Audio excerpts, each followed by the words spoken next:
Hey there! So it is 2020, and like many of you, I have been rediscovering some old hobbies because I have some quarantine on my hands. Haha, bad joke. And this has resulted in the Diagon Alley Book Nook. It started because I wanted to sculpt something, and then I thought broomstick, and then I thought I'll make 3 because the first 2 weren't detailed enough, and then I thought, well, brooms have to live somewhere, and I miss Harry Potter World.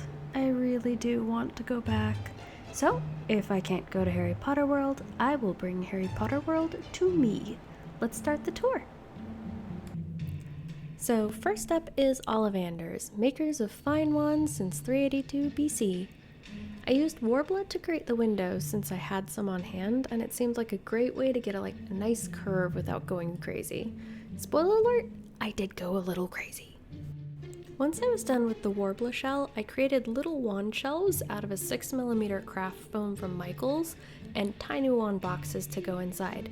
To make sure it didn't feel so flat, I made Sculpey stamps of a couple sizes of boxes and used those to make impressions on the clay, and then did a lot of painting. I got almost completely done before I realized I had used the 4 house colors.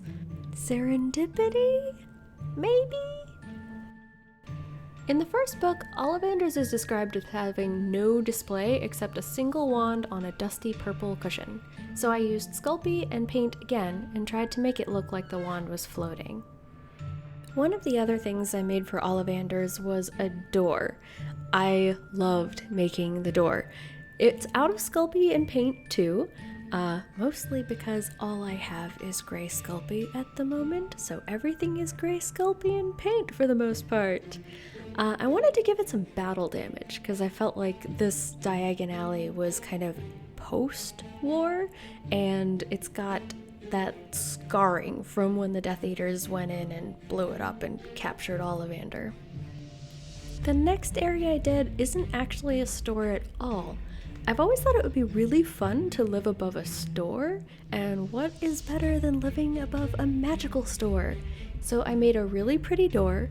I am obsessed with making doors. It is Sculpey again, and a matching window set with a Juliet balcony. I painted some plastic I rescued from a takeout box to make a sort of washy sunset look, and then made the bricks out of that same 6mm foam that I used before. This was the perfect home for the broom. Some poor witch or wizard got home late and just left it outside. Thank goodness for anti-theft charms. Also, someone had a bit of a smelly potion and is letting their cauldron air out for a while. So here's a quick look at the bricks. Both of these are that same 6mm foam, just painted a little differently. One has a more rocky look, especially with that bit over the door, and then of course the Diagon Alley entrance is a totally different beast. The Diagon Alley Leaky Cauldron entrance is a little hard to see in the finished nook because of the angle, but I cut a bunch of bricks and stacked them randomly to make it look like the wall was in the process of opening. The other shop I really wanted to do was Slug Jiggers. I love a good apothecary, and I couldn't pass up the opportunity to make even more tiny things. So let's start outside. I wanted to make a couple crates to go under the window, like someone had just dropped off a shipment but it hadn't been taken inside yet. This time I used my 2mm craft foam. This is from Michaels and it's really thin.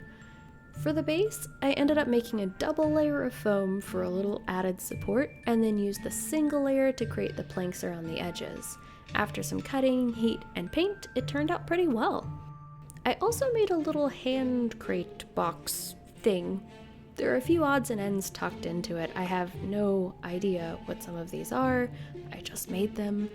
I made this one thinking it would be a holder for something in a window, but I ended up not using it, so in the crate it goes. There are a couple glow-in-the-dark orbs as well, more on those later, and a bunch of Sculpey sticks. Because the foam is thin, it really warps when you hit it with the heat gun, so the wood looks super old and deformed. Now for my favorite part, the apothecary window itself. I made a ton of little things that can be used as potion ingredients.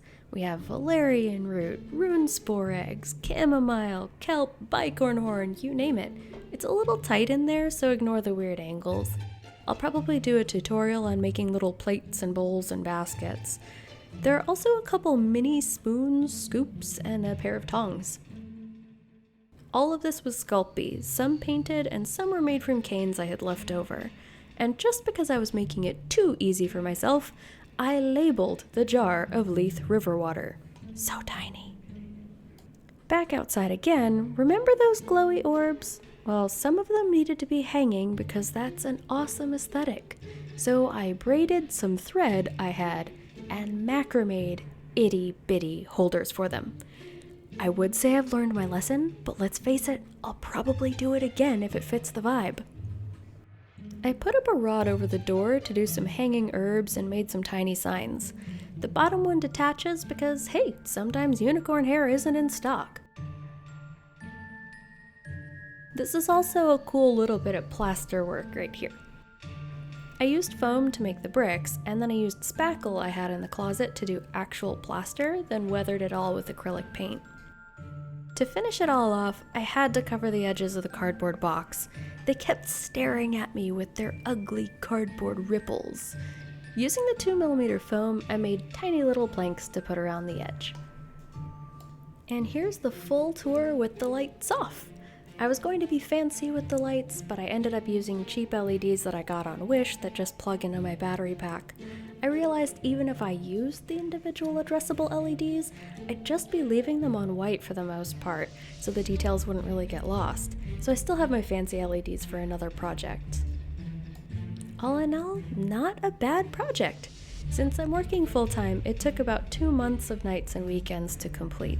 I'm hooked. I can't wait to make more. We haven't even put up the bookshelf that this will go on, and I don't care. I'm making more. And with that, Slug Jiggers is open. So thank you all for watching. I'm gonna do a few more videos in this series to talk about the specific materials, their pros and cons, probably some tutorials using the techniques I tried. If you have anything specific you'd like me to talk more about, please leave a comment below. Don't forget to like and subscribe, and I'll see you in the next one.